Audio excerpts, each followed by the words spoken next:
6 निशानियां हुजूर ने और बयान की बुखारी मुस्लिम में। नबी पाक सल्लल्लाहु ताला अलैहि वसल्लम ने फरमाया, जब इल्म उठा लिया जाएगा और जहालत की कसरत हो जाएगी।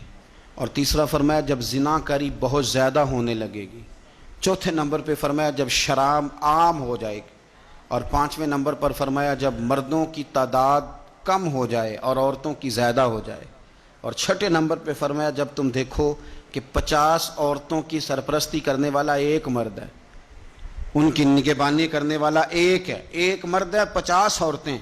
जब ये 6 अलामतें आएँ तो समझ लो क़यामत आने वाली। इल्म उठा लिया जाएगा। इल्म कैसे उठता है?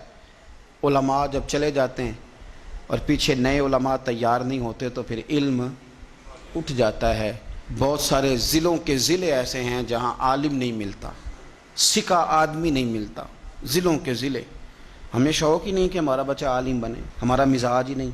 और इल्म की बात हम सुनते भी नहीं, ना उन लोगों के करीब बैठना, उनसे कुछ लेना हमारा मिजाज होता है जो इल्म के मामले में रसूख रखते हैं। हमारा मिजाज नहीं। इल्म उठता जा रहा है। ये इस महीने में दर्जनों उलमा चले गए, दर्जनों। हम उलमा को नहीं जानते, हम तो वाइज़ीन को जानते हैं जिनकी शोहरत ज़्यादा होती है।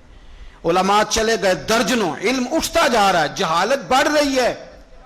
आप यकीन करें कि फतवा लेने के लिए सिका आदमी नहीं मिलता और हम अपने बच्चों को इस फील्ड में लाने को तैयार नहीं। मेरे हुजूर ने फरमाया, जब जिना बढ़ने लगे, कैसे कहूं कि आलमी आदादो शुमार कहते हैं पाकिस्तान में जिना तेजी से सस्ता होता जा रहा है, जिना करना आसान हो रहा है।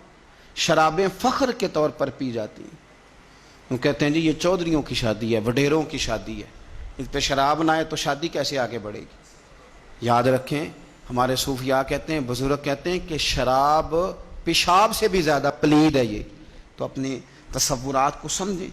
जब आम हो जाए ये काम, आम, जब जहाज़ों के अंदर, इंटरनेशनल फ़्लाइट्स के अंदर शराब आम मिले, जब आपके मुल्क के अंदर 14 कंपनियां रजिस्टर्ड हों जिनको इजाज़त मिली गई हो कि आप शराब बना सकते हैं, बेच सकते हैं, तो फिर हुजूर ने फरमाया क़यामत का इंतज़ार करना।